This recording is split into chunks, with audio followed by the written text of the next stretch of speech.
here is our presentation of Memories, Echoes of Resilience.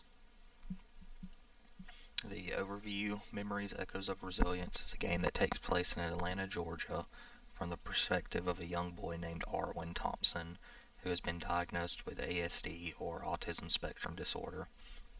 This is a first-person narrative-driven experience that gives the player a deeper look into what life can be like living with autism.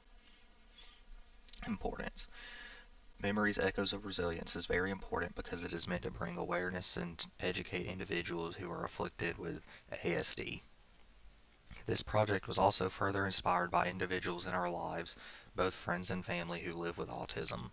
ASD is considered to be a controversial topic, which is why it's important to educate people on autism and how it affects those who have it. Problems: We had a few issues with implementation of some functions in the game. There was an ongoing issue with player movement, so our solution was to re-import the level designs and scale them down to prevent movement issues. Additionally, we ran into an issue with NPC dialogue. Since the NPC dialogue prints above their head letter by letter, we initially had difficulties implementing this within a script, but we eventually used arrays of dialogue to generate each letter above the NPC's head. Thank you for watching.